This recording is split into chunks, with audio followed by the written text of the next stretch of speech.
Shri Muralidharan G, Rajya Sabha సభ్యులు శ్రీ జీవీఎల్ గారు, రాష్ట్ర ప్రధాన కార్యదర్శి సూర్యనారాయణ రాజు గారు, సమావేశంలో ఉన్నటువంటి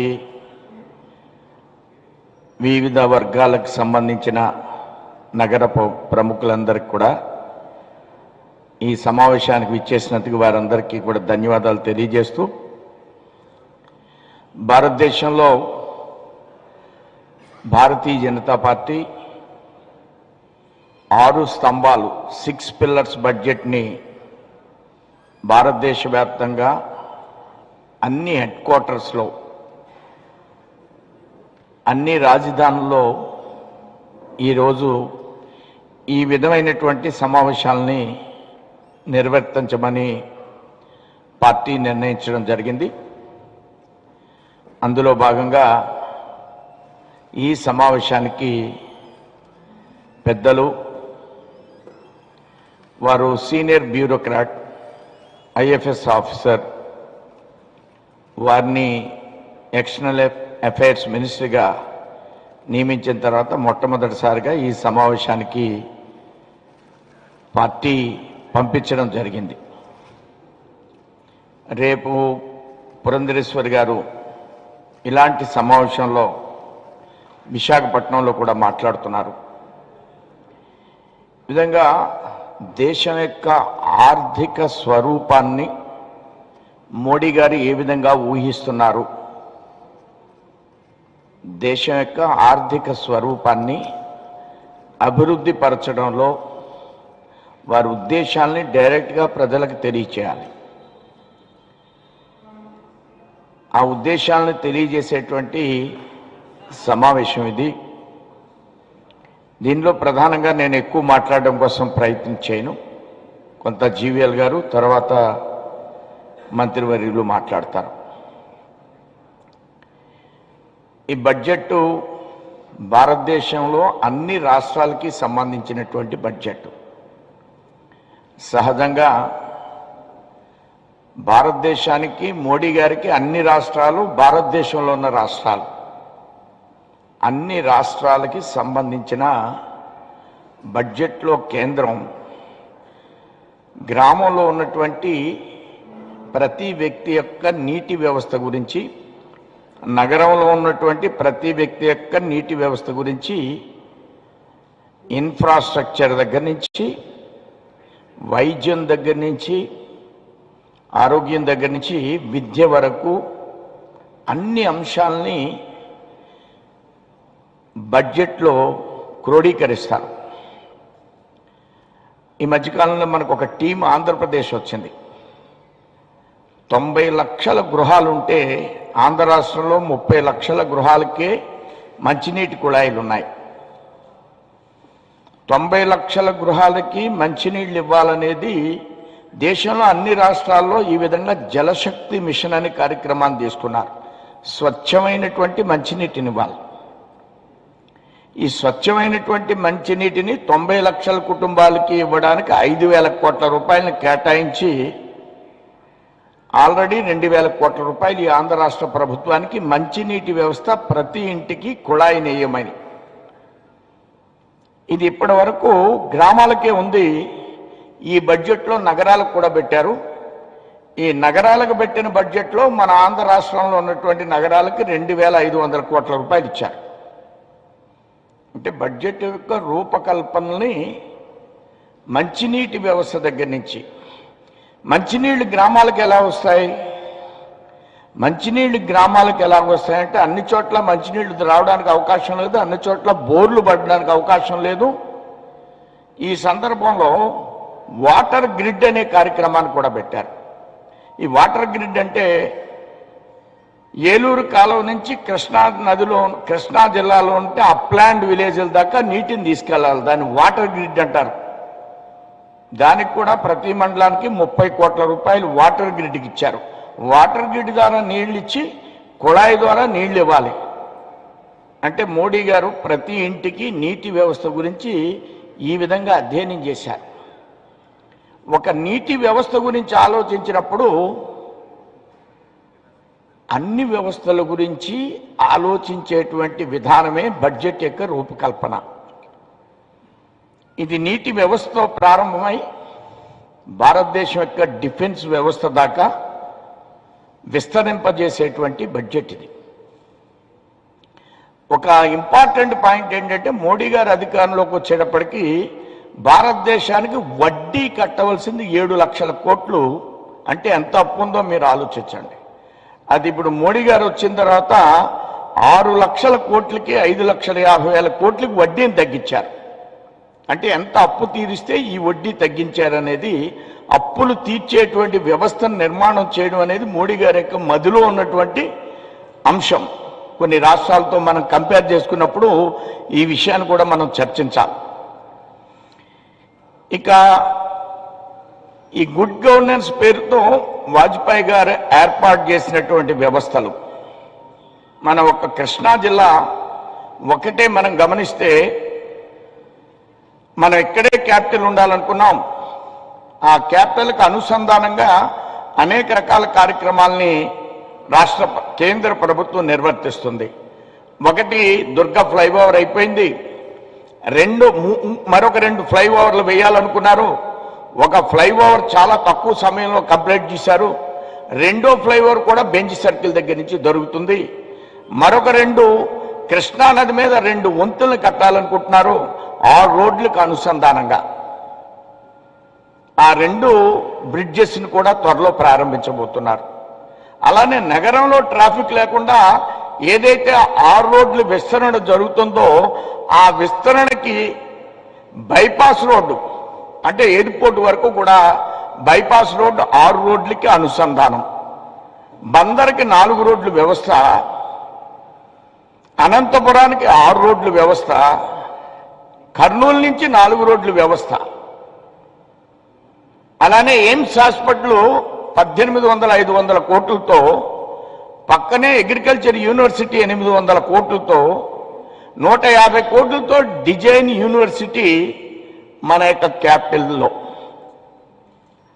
అలాగే నిమ్మకూరులో, అవనిగడ్డలో 2 అద్భుతమైనటువంటి డిఫెన్స్ ప్రాజెక్టులు.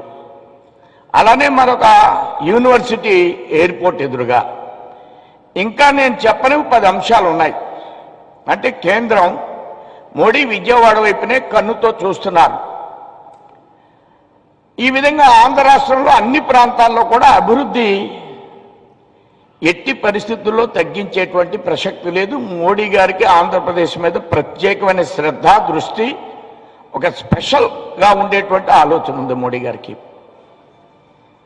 ఇప్పుడు భారతదేశంలో మనం ఆలోచిస్తే ఆంధ్ర రాష్ట్రం విడిపోయిన తర్వాత ఇప్పటి వరకు రైల్వేకి 8,000 కోట్లు ఖర్చు పెట్టి మరొక 26,000 కోట్ల రూపాయల ప్రణాళికను వేసి అందులో ఈ ఒక్క సంవత్సరం బడ్జెట్లో 5,600 కోట్లు కేటాయించారు.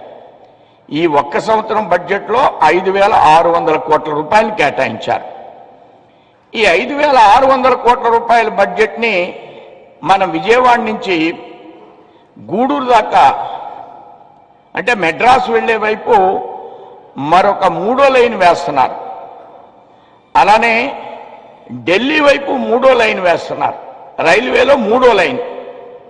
మనకి ఇప్పటి వరకు 2 లైన్లు ఉండడం మూలంగా మనం చాలా సందర్భాల్లో మన ట్రైన్ బయట నిలబడిపోతున్నాయి. ఇప్పుడు 3వ ట్రాక్ వేస్తే, 3వ ట్రాక్ కూడా ఉపయోగం వస్తే ఇలాంటి పరిస్థితి, ఇది బ్రిటిష్ వాళ్ళు ఉన్నప్పటి నుంచి ఉంది. 2 లైన్లే ఉంది ఇప్పటి వరకు. దేశంలో 3వ లైను మోడీ గారు వచ్చిన తర్వాత ప్రారంభించారు. అలానే విజయవాడ నుంచి ఖరగ్పూర్ వరకు కూడా 3వ లైన్ని ఈ బడ్జెట్లో ప్రవేశపెట్టారు. అలానే మనకి గుంటూరులో ఉన్నటువంటి అప్లాంట్ పిడుగురాళ్ళ నుంచి నెల్లూరు మీదుగా తిరుపతి, కాళహస్తి దాకా ఒక కొత్త రైల్వే లైన్ వేస్తున్నారు. మా తూర్పుగోదావరి జిల్లాలో కాకినాడ నుంచి అమలాపురం మీదుగా ఒక రైల్వే లైన్ వేస్తున్నారు. అలాగే కాకినాడ నుంచి పిఠాపురంని మెయిన్లలో కలుపుతూ బడ్జెట్ని కేటాయించారు. అలాగే కొవ్వూరు నుంచి భద్రాచలం దాకా ఇలా భారతదేశంలో అన్ని జిల్లాల్లో కూడా ఈ విధమైనటువంటి రైల్వే లైన్ని అద్భుతంగా వేయడం కోసం 26,000 crores-తో ఒక ప్రణాళికను రూపొందించి ఆల్రెడీ 8,000 కోట్లు ఖర్చు పెట్టి మరొక 26,000 కోట్లు ఈ సంవత్సరం బడ్జెట్లో 5,600 కోట్ల రూపాయలు ఓన్లీ ఫర్ రైల్వేస్కి. ఇంకా 6 లైన్స్, ఈ 6 లైన్స్ అనేవి నేను ఇప్పుడు చాలా చెప్పాను. ఇది రాష్ట్ర వ్యాప్తంగా అన్ని జిల్లాల్లో అనకాపల్లి నుంచి ఆనందనగర్ దాకా, ఆనందపురం వరకు ఈ కోస్టల్ కారిడార్ అనేది కత్తిపూడి నుంచి కాకినాడ మీదుగా ఒంగోలు దాకా, అంటే విశాఖపట్నం నుంచి మెడ్రాస్ వెళ్ళాలంటే విజయవాడ రావాల్సిన అవసరం లేకుండా ఈ కోస్టల్ కారిడార్లో ఒక రోడ్ని నిర్మాణం చేస్తున్నారు. అది చాలా వరకు ప్రోగ్రెస్లో ఉంది. రాజమండ్రి నుంచి అరకు, అంటే కొండల్లోంచి అరకుకి ఒక రోడ్డు వేస్తున్నారు. రాజమండ్రి, పాడేరు, అరకు టూరిజం అభివృద్ధి చెందుద్ది. కొన్ని ఉగ్రవాదుల చర్యలు తగ్గుతాయి. అద్భుతంగా కొండల్లోంచి మనం అరకు బై రోడ్లో వెళ్ళడానికి, అంటే కేంద్రంలో ఉన్నటువంటి నితిన్ గడ్కరీ రాజమండ్రి నుంచి అరకు వెళ్ళాలి, కొండ ప్రాంతంలోంచి రోడ్డు వేయాలి, అద్భుతమైనటువంటి ఆ కొండల్లోంచి పచ్చదనంలోంచి మనం ప్రయాణించాలి కారుల్లో. గ్రీన్ ఫీల్డ్ రోడ్స్ అని ఆల్రెడీ మేము తూర్పుగోదావరి జిల్లా నుంచి విజయవాడ వచ్చి హైదరాబాద్ వెళ్తున్నాం. త్వరలో రాబోయేటువంటి రోజుల్లో ఖమ్మం మీదుగా విజయవాడ, ఖమ్మం మీదుగా హైదరాబాద్ 5:30 గంటల్లో వెళ్లే విధంగా మరొక రోడ్డు వేస్తున్నారు. ఈ అనుసంధానం అనేది భారతదేశంలో ప్రజలకి ఇన్ఫ్రాస్ట్రక్చర్. వాజ్పేయి గారు 4 రోడ్లు వేస్తే మేము రాజమండ్రి నుంచి విశాఖపట్నం వెళ్ళాలంటే అది వరకు 6 గంటలు పట్టేది. వెళ్ళినటువంటి ప్రతిరోజు చాలా మంది చచ్చిపోయి రోడ్డు మీద కనపడేవారు. ఇప్పుడు అది చాలా తగ్గిపోయింది. చాలా తక్కువ సమయంలో వెళ్ళిపోతున్నాం. అలానే విజయవాడ రాజమండ్రి, అలానే విజయవాడ హైదరాబాద్, అలానే విజయవాడ మెడ్రాస్. ఇవి ఏమన్నా చిన్న విషయాలా? ఇవి రాష్ట్రాలు చేయడానికి అవకాశం ఉన్న అంశాలు కాదు. గతంలో కాంగ్రెస్ ప్రభుత్వం చేసిన ఆలోచించేటువంటి అంశాలు కూడా కాదు. ఇలాంటివి నేను చెప్పుకుంటూ వెడితే అనేక అంశాలని ఈ ప్రాజెక్టు, ఈ యొక్క బడ్జెట్లో కేంద్రం ఆలోచించడం జరిగింది. మన రాష్ట్రానికి వివిధ ప్రాజెక్టుల రూపంలో నేను చెప్పిన లాంటివి, ఈవెన్ కోవిడ్కి సంబంధించినటువంటి హెల్త్ ఇంప్రూవ్మెంట్ కోసం 10,000 కోట్లు కేటాయించారు. 10,000 కోట్లు, 9,680 కోట్లు కేటాయించారు కోవిడ్ కోసం ఈ ఆంధ్ర రాష్ట్రానికి ప్రత్యేకించి. ఈ విధంగా 1,13,944 కోట్ల రూపాయలు ఆంధ్ర రాష్ట్రానికి వివిధ రూపాల్లో ప్రత్యేకమైన ప్రాజెక్టుల గురించి కేంద్రం కేటాయించడం జరిగింది. ఇది కాకుండా రెగ్యులర్ బడ్జెట్, ఈ స్పెషల్ బడ్జెట్, రెగ్యులర్ బడ్జెట్లో 30 లక్షల ఇళ్ళు జగన్మోహన్ రెడ్డి గారు కడుతున్నానని చెప్పారు, పట్టాలు ఇస్తున్నారని. అందులో 15 లక్షల ఇళ్ళు మోడీ గారు 1,80,000 ఇచ్చి కడుతున్నారు. 1,80,000 ఇళ్ళకి 15 లక్షల ఇళ్ళకి 28,000 కోట్ల రూపాయలు ఇచ్చారు. ప్రతి ఇల్లు కట్టే ఇల్లు మోడీ గారే కడుతున్నారు. ఇంటికి ట్యాప్ దగ్గర నుంచి ఇంటి నిర్మాణం దాకా. ఈ విధంగా అనేక రకాల ప్రాయోజిత కార్యక్రమాలు. కేంద్రానికి వేరే పని లేదు. అన్ని రాష్ట్రాల్లో అన్ని నిర్మాణాలు చేయడమే కేంద్రం యొక్క పని. మోడీ గారికి వేరే రాష్ట్రం లేదు కదా. అన్ని రాష్ట్రాలు మోడీ గారివే. అన్ని రాష్ట్రాలు భారతదేశంలోనివి. భారతదేశానికి ప్రధాని మోడీ గారు. వివక్షత భారతీయ జనతా పార్టీకి ఉండదు. ఎన్ని ఓట్లు వేశారా, ఎలా రియాక్ట్ అయ్యారా, ఇక్కడ ఏం మాట్లాడుతున్నారా, ఈ అంశాలతో కేంద్రానికి సంబంధం లేదు. ఇక్కడ రకరకాలుగా మాట్లాడవచ్చు, రాజకీయాలు మాట్లాడవచ్చు. రాజకీయాలకి అతీతమైనటువంటి ఆలోచన బడ్జెట్ రూపకల్పన. ఆ ఫందాలోనే మోడీ గారు పయనిస్తున్నారు. అనేక అంశాలు ఆంధ్ర రాష్ట్రానికి రోడ్డు ప్రాజెక్ట్స్ కానీ, పోలవరానికి ఆల్రెడీ 13,000 కోట్లు ఇచ్చారు. మరొక 4,200 కోట్లు ఇవ్వడానికి సిద్ధంగా ఉన్నారు. రైల్వేస్ కానీ, రైల్వే డబ్లింగ్ కానీ. అలానే మోడీ గారు వచ్చిన తర్వాత 14కు ముందు మన ఆంధ్ర రాష్ట్రంలో మీరందరూ ఆలోచిస్తే కరెంటు పగలు రాత్రి పోయేది. చంద్రబాబు నాయుడు గారు ప్రమాణ స్వీకారం చేసిన రోజున పీయూష్ గోయల్ వచ్చి ఆయన పవర్ మినిస్టర్, ఈ రాష్ట్రానికి 24/7 ఇస్తా అన్నారు. ఆ చెప్పిన మరుసటి రోజు నుంచి రాష్ట్రంలో పగలు రాత్రి ఎప్పుడూ కరెంటు పోవడం లేదు. ఇది మోడీ గారు ఈ రాష్ట్రానికి చేసిన 24/7 స్కీమ్లో తీసుకున్నారు. కోట్లు ఎల్ఈడి బల్బులు ఇచ్చారు ఈ రాష్ట్రానికి 24/7లో. ఎల్ఈడి బల్బులు కాల్చడం మూలంగా కరెంటు యొక్క వినియోగం తగ్గే విధంగా వారు ప్లాన్ చేశారు. ఎల్ఈడి బల్బులు ఇవ్వడం మూలంగా గతంలో ఎల్ఈడి బల్బు యొక్క కాస్ట్ 300-250 ఉంటే ఇప్పుడు అది 60 రూపాయలకు వచ్చింది. ఈ ఎల్ఈడి బల్బులు తూర్పుగోదావరి జిల్లాలో ఎస్టీ ప్రాంతంలో ఉన్నటువంటి ఒక మహిళ, ఎస్టీ ఇంజనీర్, ఆ అమ్మాయి ఎల్ఈడి బల్బులు అసెంబ్లింగ్ చేస్తుంది. అంటే అలాగనే మనకి సోలార్ పవర్, వారు గుజరాత్లో ముఖ్యమంత్రిగా ఉండగా సోలార్ పవర్ యూనిట్ని 13 రూపాయలు కొని, దేశంలో ఒకే ఒక ముఖ్యమంత్రి మోడీ గారు గుజరాత్లో సోలార్ పవర్ను ఉత్పత్తి చేశారు. మీరు ఆలోచిస్తే ప్రపంచ దేశాల్లో నిరంతరం సూర్యుడు, సన్ ఉన్నటువంటి కంట్రీ భారతదేశం. కానీ 50% సగ రోజులు మాత్రమే సూర్యుడు అమెరికాలో ఉంటే 30 సంవత్సరాల కిందట అమెరికాలో సోలార్ పవర్ ఉంది. మోడీ వచ్చిన తర్వాత భారతదేశంలో సోలార్ పవర్ వచ్చింది. ఈ సోలార్ పవర్ మూలంగా సోలార్ ప్యానెల్ ఇండస్ట్రీ, చైనా నుంచి తెచ్చుకునేటువంటి సోలార్ ప్యానెల్స్ని మన ఇండియాలోనే తయారు చేస్తున్నారు. ఇప్పుడు మా రంగంపేటలో కాకినాడ వెళ్ళే రోడ్లో ఒక మెకానికల్ ఇంజనీర్ సోలార్ ప్యానెల్స్ తయారు చేస్తున్నాడు. 50 మందికి ఉద్యోగాలు ఇస్తున్నారు. ఎస్సీ అమ్మాయి 100 మందికి ఉద్యోగాలు ఇస్తుంది ఎల్ఈడి బల్బులు తయారు చేయడం మూలంగా. ఈ బడ్జెట్ 6 పిల్లర్స్లో ఎంప్లాయ్మెంట్ మీదే, ఇన్ఫ్రాస్ట్రక్చర్ మీదే ఒక ప్రగతిపరమైనటువంటి ఆలోచనలు చేసేటువంటి బడ్జెట్. కాబట్టి మిమ్మల్ని అందరినీ కూడా ఈ బడ్జెట్లో ఇన్వాల్వ్ చేయాలి. పెద్దలు కొంతమంది అభిప్రాయాలు కూడా మినిస్టర్ గారు తీసుకుంటారు. వారు మాట్లాడిన తర్వాత కొంతమంది మీ అభిప్రాయాలు కూడా తెలియజేయడానికి అవకాశం ఉందని తెలియజేస్తూ నేను సెలవు తీసుకుంటున్నాను. జై హింద్, జై భారత్.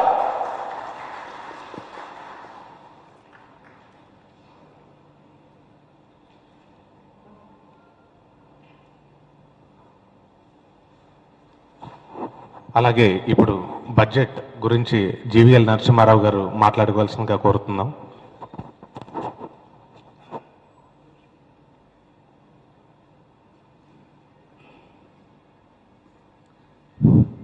भारत माता की, भारत माता की. ఈరోజు ముఖ్య అతిథిగా ఈ కార్యక్రమానికి విచ్చేసినటువంటి భారత విదేశాంగ శాఖ మంత్రి, పేరు ప్రఖ్యాతులు కాంచిన former diplomat doctor S Jaishankar garu, Andhra Pradesh Bharatiya Janata party రాష్ట్ర అధ్యక్షులు శ్రీ సోమవీరాజు గారు, భారతీయ జనతా పార్టీ జాతీయ సెక్రటరీ, ఆంధ్రప్రదేశ్ వ్యవహారాల సహ ఇన్ఛార్జ్ శ్రీ సునీల్ దియోధర్ గారు, విజయవాడ పార్లమెంటరీ జిల్లా అధ్యక్షులు బబ్బూరి శ్రీరామ్ గారు, ఈ సమావేశానికి విచ్చేసిన మీ అందరికీ పేరు పేరున మరొకసారి స్వాగతం పలుకుతూ, మన రాష్ట్రంలో ఈరోజు ముఖ్య అతిథిగా వచ్చినటువంటి మంత్రి గారికి ఆంధ్రప్రదేశ్తో కూడా కొంత అనుభవం, కొంత సంబంధం ఉన్నది. ఏ రకంగా అంటే వారు శంకర్ దయాళ్ శర్మ గారి, ఈ రాష్ట్రానికి గవర్నర్గా శంకర్ దయాళ్ శర్మ గారు చేశారని అందరికీ తెలుసు. వారు రాష్ట్రపతి, దేశ రాష్ట్రపతి అయినప్పుడు వారితో మరి వారి ప్రెస్ సెక్రటరీగా పనిచేయటం. సో ఆ రకంగా ఆంధ్రప్రదేశ్ గురించి, ఇక్కడ రాజకీయాల గురించి మంచి అవగాహన ఉన్నటువంటి నాయకులు. ఈరోజు ప్రధానంగా వారు బడ్జెట్ పై మాట్లాడతారు. ఇంతకుముందే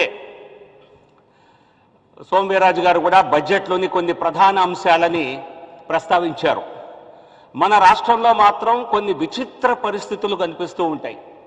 సో కాబట్టి నేను ఈ విచిత్ర పరిస్థితులు, దేశమంతా బడ్జెట్ చాలా బాగుంది, మంచి బడ్జెట్ని కేంద్ర ప్రభుత్వం ప్రవేశపెట్టింది, ఆర్థిక విధానం ఏదైతే ఉన్నదో మోదీ గారు ఆత్మనిర్భర భారతదేశం అన్నటువంటి ఆలోచనతో చేస్తున్నటువంటిది అద్భుతంగా ఉంది అని చెప్పి దేశం అన్ని రంగాలు మెచ్చుకుంటున్న ఈ తరుణంలో మన రాష్ట్రంలో మాత్రం మరి రెండు ప్రాంతీయ పార్టీలు కేవలం రాజకీయాలకే ప్రాధాన్యం ఇచ్చి ఏదో ఒకటి అబద్ధ ప్రచారం చేయాలి అనేటువంటి ఒక తాపత్రయం ఈ రాష్ట్రంలో కనిపిస్తోంది. సామెత గుర్తొస్తుంది, ఊరంతా ఒక దారి, ఉలిపిరి కట్టదు ఒక దారి. దేశమంతా అన్ని ప్రతిపక్ష పార్టీలు కూడా పెద్దగా ఈ బడ్జెట్ని విమర్శించలేదు. అది ఒక చాలా ప్రధానమైనటువంటి అంశం. మరి ఆ తరుణంలో ఆంధ్రప్రదేశ్లో మాత్రం ఇటు వైసీపీ అటు టీడీపీ ఒకే బాటలో, ఓకే అదిగో పులి అంటే ఇదిగో తోక అని ఒకరికొకరు, ఒకరి తోకను మరొకరు పట్టుకొని ఏదో ఒక రకంగా మనం కేంద్ర ప్రభుత్వాన్ని, మరి కేంద్ర ప్రభుత్వంపై అభాండాలు వేసి రాజకీయ పబ్బం గడుపుకోవాలి అని ప్రయత్నం చేస్తున్నారు. ఇది ఒక రకంగా చెప్పాలంటే బీజేపీ పట్ల రెండు పార్టీలకి నోటా పార్టీ అని అంటారే కానీ వారికి నోట మాట రావటం లేదు. ఎక్కడో భయం ఉన్నది. పంచాయతీ ఎన్నికలు ఒకవైపు జరుగుతున్నాయి, మరోవైపు పార్లమెంటు ఉప ఎన్నిక తిరుపతిలో రానుంది. సో కాబట్టి అదును చూసుకొని ఇద్దరు అబద్ధాలు ప్రచారం చేసే కార్యక్రమంలో ఉన్నారు. సో కాబట్టి ఈ రాష్ట్రానికి కేంద్ర ప్రభుత్వం ఏమి ఇవ్వలేదు. ఈరోజు ఉదయం కూడా మంత్రి గారు చెప్పారు, కొన్ని వివరాలు నేను చెప్పాను, ఇప్పుడే వీర్రాజు గారు ప్రస్తావించారు.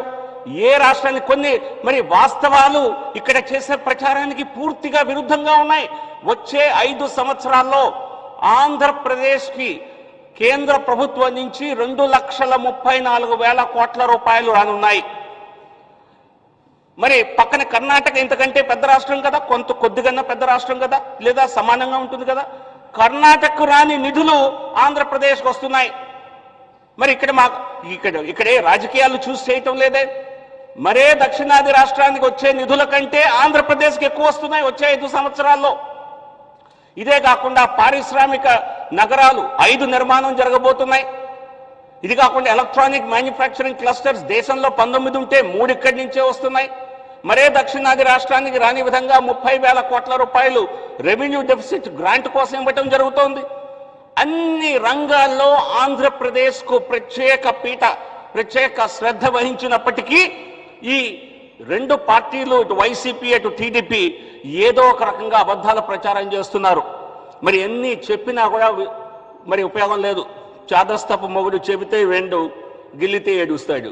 మేము చెప్పినప్పుడల్లా, వాస్తవాలు చెప్పినప్పుడల్లా మరి అసలు వాస్తవాలపై మాట్లాడకుండా మరి ఏదో ఒక రకంగా కొత్త ఎజెండా తీసుకురావడానికి ప్రయత్నం చేస్తారు.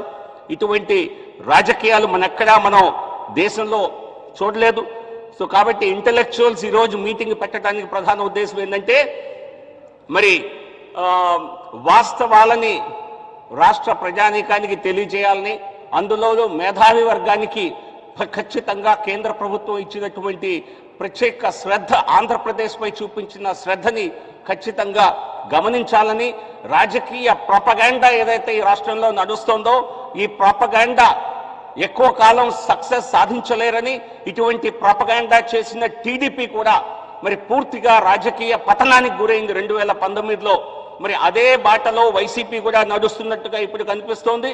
అదే గతి మరి వైసీపీ కూడా మరి పులిని చూసి నక్కవాత పెట్టుకుంటే మరి టీడీపీ పరిస్థితే. ఇటు టీడీపీ ఎలాగూ భవిష్యత్తు లేని పార్టీ మనం గమనిస్తున్నాం. రోజు టీడీపీ నుంచి తండోపతండాలుగా మరి కార్యకర్తలు, పార్టీ నాయకులు విడిచి బీజేపీలోకి వస్తున్నారు.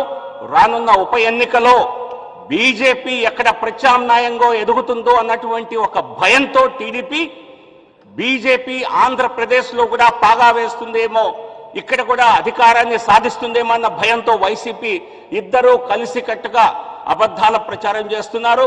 సో కాబట్టి దీన్ని మరి రాష్ట్ర ప్రజలు, ముఖ్యంగా మేధావులు విషయాల్ని గమనించి మరి వాస్తవాలు ప్రజలకు చేరేలా మీరందరూ సహకరించాలని, కేంద్ర ప్రభుత్వం ప్రతి రంగంలోనూ, విద్యా రంగంలో మరి అనేక జాతీయ విద్యా సంస్థల్ని ఆంధ్రప్రదేశ్కి ఇచ్చింది అందరికీ తెలిసిందే.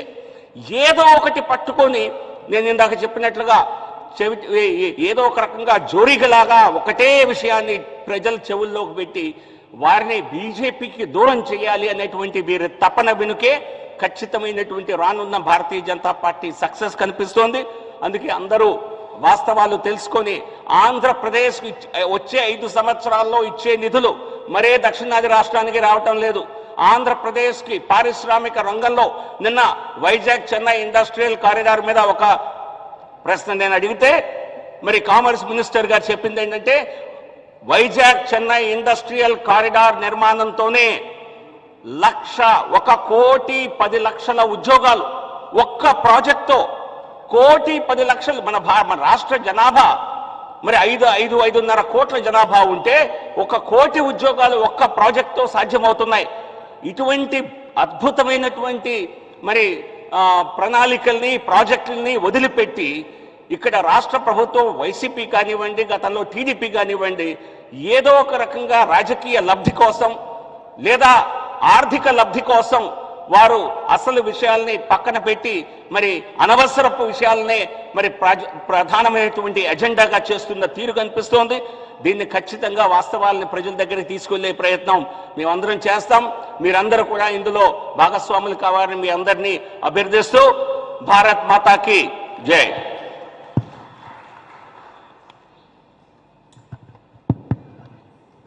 అలాగే నేటి ఈ కార్యక్రమానికి ముఖ్య అతిథిగా విచేసిన డాక్టర్ ఎస్ జయశంకర్ గారు ఈ కార్యక్రమం ఉద్దేశించి మాట్లాడవలసిందిగా కోరుతున్నామండి.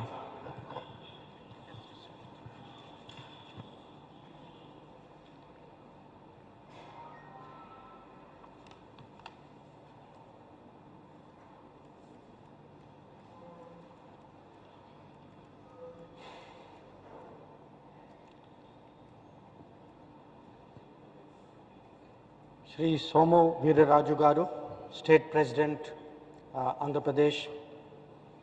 Shri GVL Narasimha Garu, Member of Parliament. Shri Sunil Deodar Garu, National General Secretary. Shri Surya Narayan Raju Garu, State General Secretary. Shri G. Ram Bahaburi, Vijayawada District President. Friends, brothers and sisters. I am really very, very happy to be with you today. I think as Shri GVL Narasimha Rao told you, I have been to Andhra Pradesh before, but this is my first visit as External Affairs Minister. I am happy that the budget, and I will like to talk to you about the budget, but I am happy that the budget is one of the reasons that has brought me here. But there are many other reasons and I would say background for which today my presence here is very important for me. When I was coming here, I was reminded of something which happened about 15 years ago. I was then a diplomat. I was dealing with the United States. And we had to go in America to go and lobby with the American Congress. Now, politicians in America, even more than politicians in India, are very difficult to get. So, we had one particular senator called Barack Obama. He later became president, as many of you know. And we wanted to see him. And he was moving some law which was affecting us. And we found it very difficult to meet him because you can only discuss with somebody who will see you. He was not even willing to see us.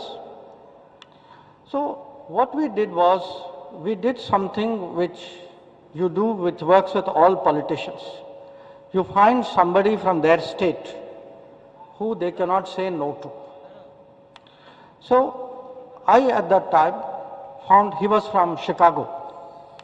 So I went and asked, who are the people in Chicago who can take me to, at that time, Senator Barack Obama.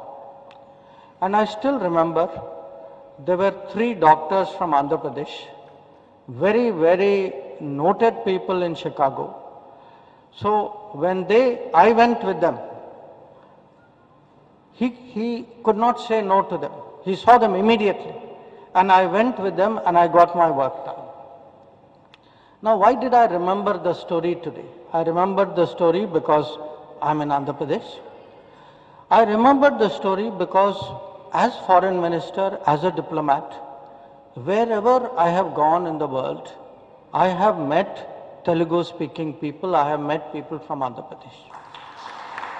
And not just met them, they may be very successful people, they may be, doctors, professionals, IT, innovators, Silicon Valley people, or they can be very hardworking people whom I have met in the Gulf.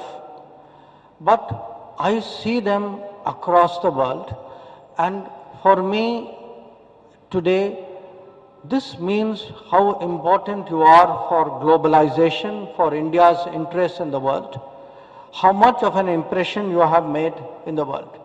But there's a second reason I remembered them, those doctors in Chicago. I asked them for something.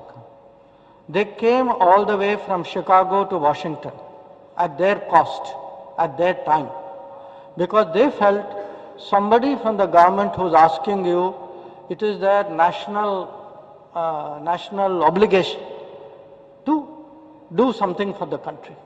So for me, it is not just that I see Telugu speaking people across the world. I see nationalistic people across the world who will do things for in the country without asking for something in return.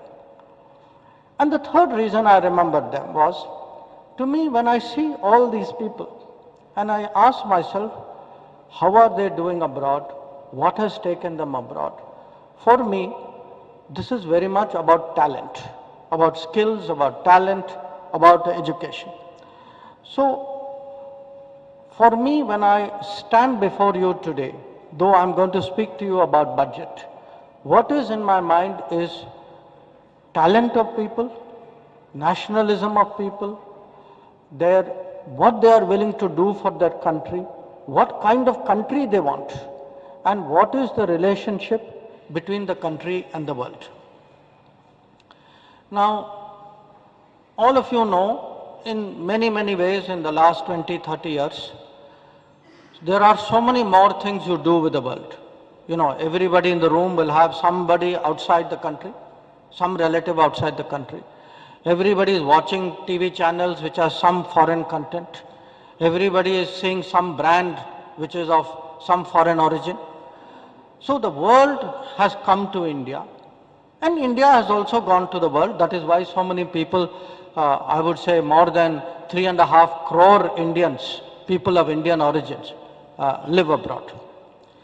But we have to ask ourselves today, what kind of relationship do we want with the world? Of course, world is a marketplace. We want to export to the world. We want to do business with the world.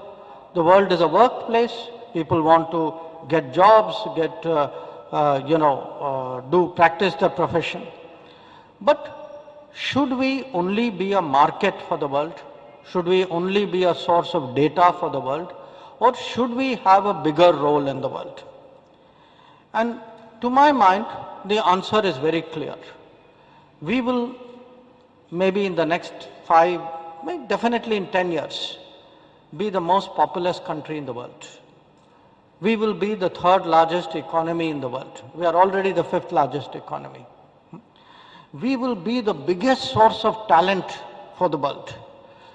Now, should we not have dreams and aspirations about what should be our standing?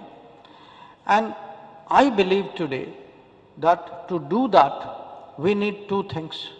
We need self-confidence and we need capability. Together, self-confidence and capability for me means Atmanirbhar Bharat. And I say that to you today because, there have been many budgets. you have all seen many budgets. I don't know how many budgets you have even remember. But I will tell you this, 5 years from now, 10 years from now, you will remember this budget. You will remember this budget because you will say, yes, I remember the day when this vision of Atmanirbhar Bharat was made into a plan, presented to the country with the resources, with the expenditure, with the outlay, with the planning, with the project, with the scheme, which will make Atmanirbhar Bharat happen. So, not just you, I think those who will come after us, they also will remember this is really a very, very unique happening. Now, before we come to the budget itself, let me, in a sense, remind you of two things which have happened in the last year. The first, of course, is the the coronavirus pandemic. I don't have to tell anybody, all of us are wearing this. So, and sitting far away, this hall would have had more people if corona was not there. Now, I, during this period, was part of a group of ministers led by our health minister, Dr. Harshvardhan. And we were about 5-6 of us who were working on monitoring the coronavirus, listening to medical advice, to public health advice, recommending decisions, what should we do, how should we handle it. And I can tell you one thing, very honestly. When coronavirus hit us, this country, like many other countries of the world, was completely unprepared. We had hospitals, we had clinics, nobody had thought of treatment for coronavirus, nobody had dedicated centers for it. Very few people made masks. Nobody had personal protection kit. Today everybody is using hand sanitizer. Only, if you got your hands very dirty, you would use it.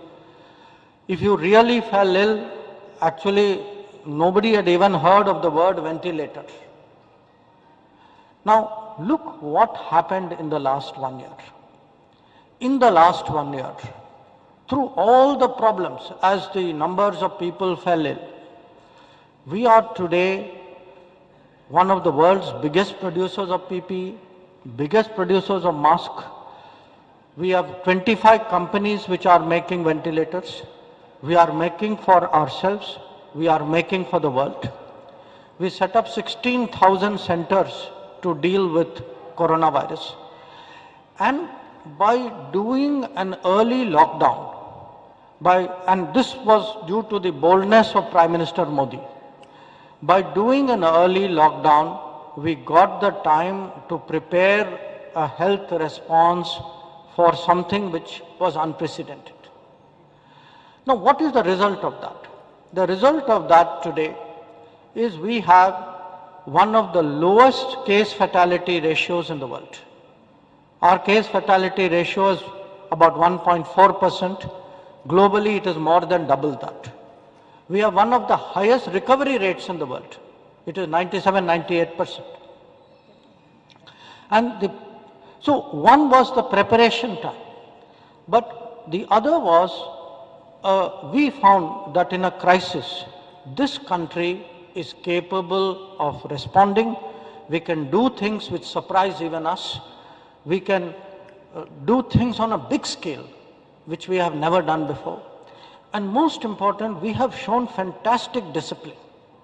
That when I look at Europe, I look at America, I have children. My children are in the United States. I am shocked, they are walking in the street. Not my children are very disciplined. But I see people walking in the streets, not observing the basic discipline, and the reason is, we responded to leadership. That when Prime Minister Modi gave his call, saying we have to today collectively fight coronavirus, the entire country responded. Not because we trust him, it was tough calls which he took, And he kept talking to us regularly during this period. Even during, many of you would remember during, I think just before Deepavali, Prime Minister came on the TV and he told all of us, be very careful, meet your family, meet your friends, but observe all the social distancing, observe the masks, the norms, the hand washing, etc. So, I cite to you today the coronavirus recovery as the first sign of Atmanirbhar Bharat working. And I believe if against a terrible disease, if we can do what we have done, if we put our minds to it, how to build this country, how to take it to a higher level, we are completely capable of doing it. We have today the leadership, we have today the vision, we have in the budget the plan, and I think we have today the self-belief, the self-confidence that we are capable of it. Now, let me speak a little bit about the budget itself, and some of my preceding speakers, including Sri Somu Veeraraju Garu, have spoken about the 6 pillars of the budget. Now, the first pillar of the budget, I think everybody would agree, is today the most important pillar, which is health and well-being. It is most important not only because we are coming out of coronavirus. It is important because unless today we are healthier, we are fitter, we are, only then everything, the life expectancy goes up, the work capability goes up, children become healthier, they study better. It has a tremendous social consequence. Now, what government has done this time, I think, and this is the difference, this is the Prime Minister's vision. Normally, people look at health as though it is a subject for doctors and nurses. He has taken a full view. What is health? Health starts from the air that you breathe, the water that you drink, the sanitation in your house and in your neighborhood, the the ability to stay fit. So if you take a look today, we are taking a very, very comprehensive view of health and well-being. Not just taking a view, there is a saying, in English, saying you put your money where your mouth is. We have put our money on health. We have invested in the health of Indians because we believe that only a healthy India can be a strong India. It's like human beings, If I am not healthy, if you are not healthy, you will not be able to do your work. If a country is not healthy, a country cannot progress. And if you look at all the countries which have gone ahead, Japan, Singapore, Korea, China, all of them have invested in a very, very big way in health. So we have today a very big health investment of 2.23 lakh crores, which is more than 135% increase in the budget compared to that. And this would be implemented through something called the Pradhan Mantri Swasth Bharat Yojana, which would create wellness centers in both rural areas and urban areas, altogether about 28,000 wellness centers across the countries, which would have emergency operation centers across the countries, critical care centers, health laboratories, because one lesson which we all take away from the corona. During corona, people expected that they will be treated by a corona center, by a doctor, that they will be looked after. Today, health is not a luxury for people who can afford it. I think corona has taught us, and corona has made the people believe this is their right, this is their expectation. And the government is responding to it, not only because it is the expectation of the people, because the government believes that only a strong, healthy India can really be a strong India. I also spoke to you about the, how you connect health and water. Now, I think all of us every day in our lives have problem with water. You know, those who don't have piped water have a problem, those who have piped water have a problem with the water, quality of the water. Proper water should be a basic right. Every person, every household has a right to piped water and quality piped water. So if you look today, the health domain is not only setting up clinics and wellness centers and operation centers. It is about getting water to your house, getting sanitation to your house. For children who are born, for expanding, the Poshan mission that we have done, especially in the aspirational districts. So there is a full spectrum view of how to take care of health. The second pillar, of course, is the infrastructure, the physical infrastructure, the financial infrastructure pillar.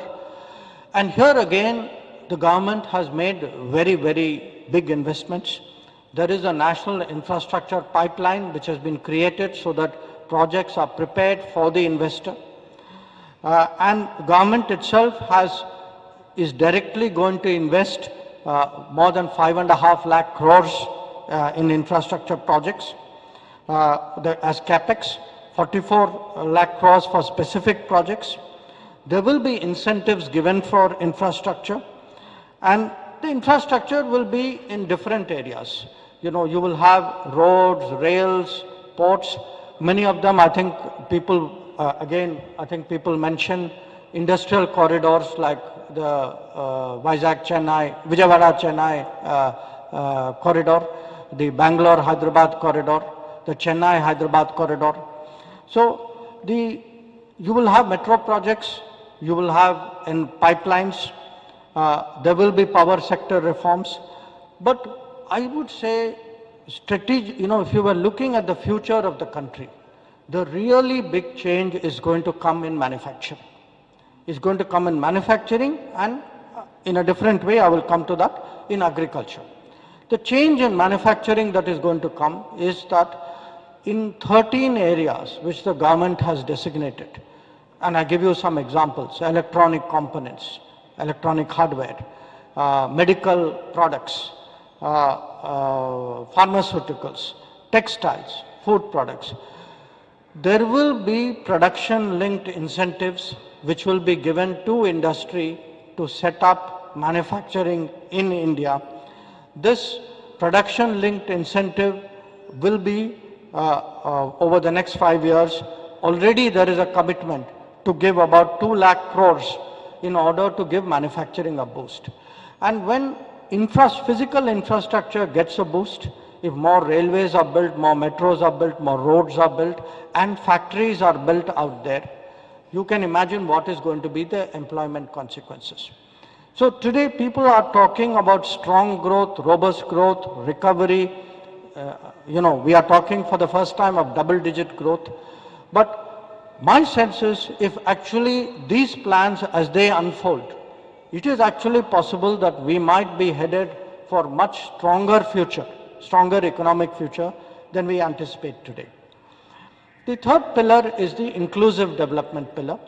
And the inclusive development, all of you know, in no country can some people go ahead and other people get left behind. Now, it means different things in different ways. I would say for a state like Andhra Pradesh, it would particularly what we are doing for agriculture, what we are doing for fisheries, these will be very, very important. There will be investment in 5 selected harbors to make them bigger fishing harbors. Vizag is one of the 5. Of course, there will be in the agricultural side, there certainly the commitment to MSP would remain strong. I think all of you know, because the finance minister spoke in great detail about it, that the MSP record of this government has been really very, very strong. Today, about almost, I think, 45 lakh farmers benefit from MSP. And in the inclusion area, schemes which have been very successful, like Ujjwala, will be expanded. We expect at least another crore of beneficiaries to be added. But, employment will take place productivity will be better only if people are better educated and better skilled.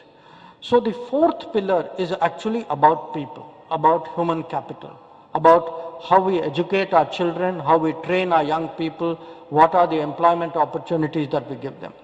And here the intention is to pick 15,000 schools across the country and strengthen those schools, create 100 new Sainik schools, put aside dedicated funds for scheduled caste students, invest much more in apprentice promotion, and then also expand, vocational education.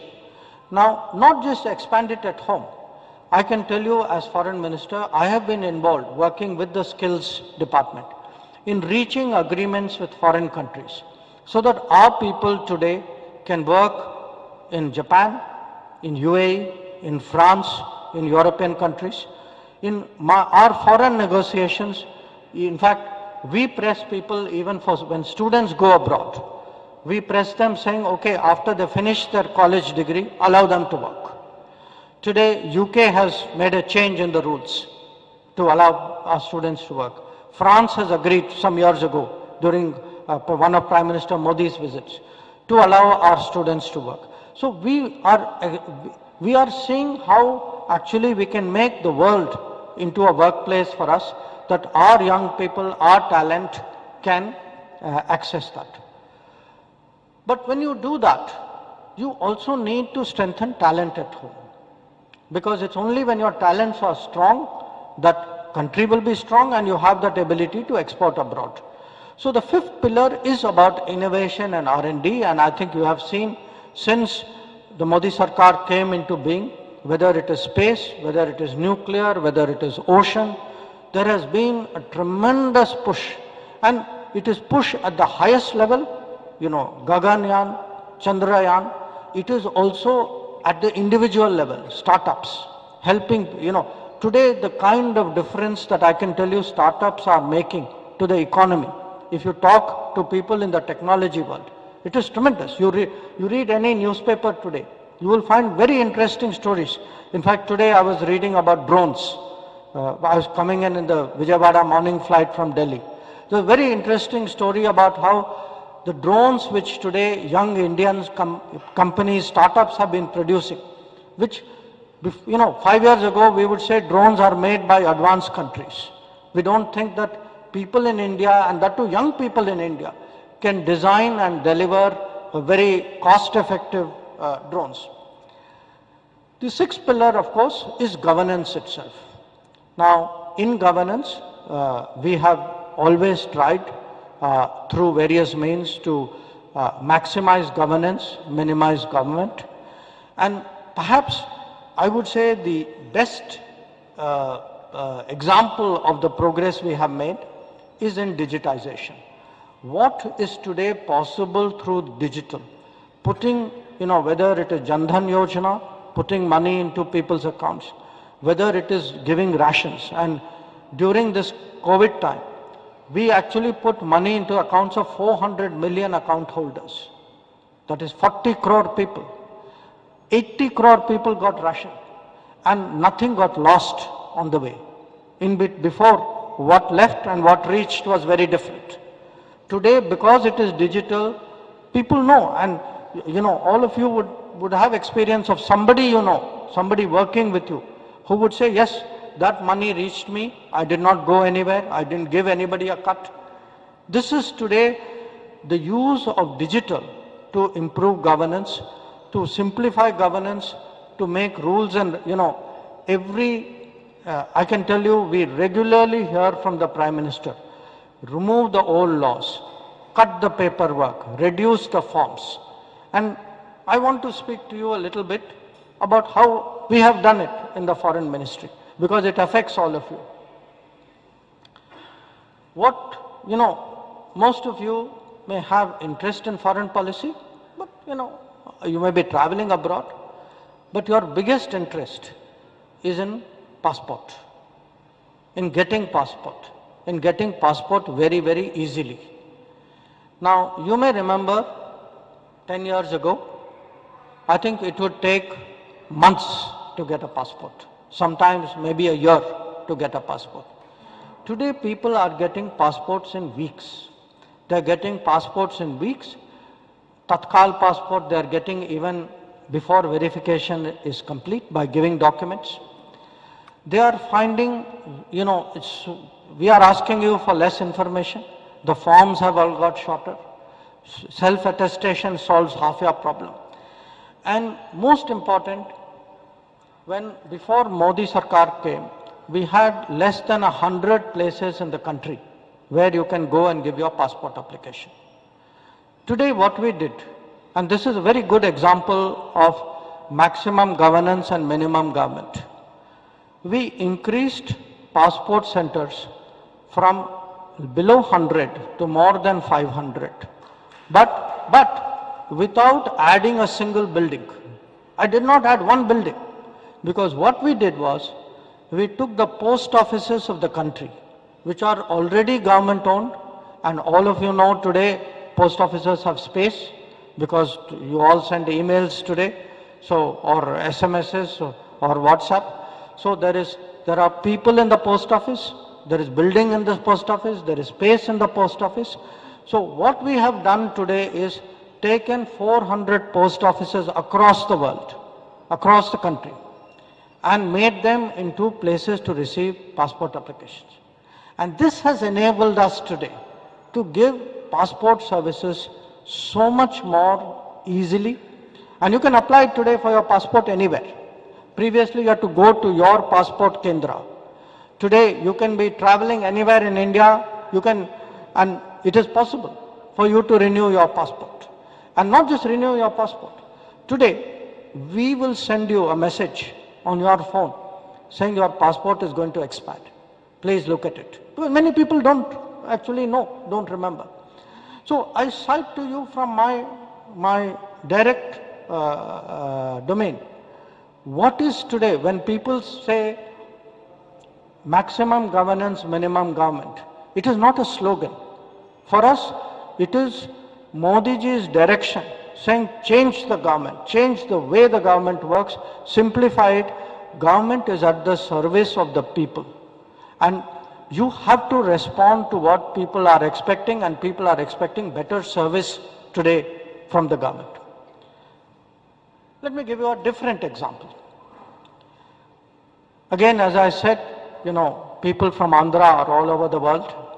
So, when Corona came, travel stopped. People did not you cannot board a flight, you cannot come into India. So we had many people all over the world who were stuck. Some were people who lost their jobs, some were students who wanted to come home, some were tourists who had gone abroad. In some cases we had tragedies, people died outside. Now, during this period, we ran more than 17,000 flights, Air India flights, chartered flights. We put the Navy to work. We used every resource we could, and we brought back 41 lakh Indians from abroad. It is the biggest in the history of the world. It is the biggest repatriation exercise that has been done. Not just we brought them back. In many cases, and particularly, at this time, there were young people who had to wait for a flight, did not have money. There were people who had no place to stay. There were workers who lost jobs, had to be looked after till the next flight was available. We actually, from a welfare fund whose use has been expanded by Modi ji's direction, we were actually financially able to support the return of many of these people, and more than 1.5 lakh people were directly financially supported for them to come back to India. So the point I would make today is, you have to, when you look at the budget, there will be debates. There will be people who will say, what did I get? I think that is a fair question to ask, that, what did I get? And I would say in many ways, since I am in Andhra Pradesh, I can give you a lot of answers of what you got. I think the state president gave you a list of 14 projects for whose value is 1.13 lakh crores. This is the outlay for projects, 14 projects in Andhra Pradesh. But it isn't just that. Today, some of it is the central investment in these big projects. But I want you to think last 1 year, 2 years, 3 years. Think after 2014. How many bridges have been built by central government? How many roads have been built by central government? What is the difference today? Go on a train. See the difference today that you see on a train. Look, so very often I would say when you judge, what is the government doing for you? Look also at the general schemes, the national efforts. Now some of it may be projects, some of them may be schemes. But there are other ways by which the government is actually making your life different. By making your travel easier, we are helping you. For those who are in business, again, I would share with you one of the priorities which has been given to me as foreign minister is that every embassy in the world must explore what is the possibility for agricultural exports from India. Now many places it may not be relevant, but many places it would be. So, if this region is a big producer of fruits, or I know it's a very famous producer of chilies, we see it as our duty to help you expand markets. Aqua exports, I have seen at one time, I was in Japan for 5 years.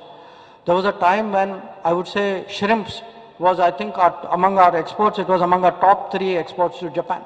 Still today, Japan, China, these are Europe are very big markets for us. But it is not enough. Our potential is much more. If we produce more at home, if you are more capable, if you do a value add, if you you encourage food industries to come in the industrial corridors, the idea of opening up the world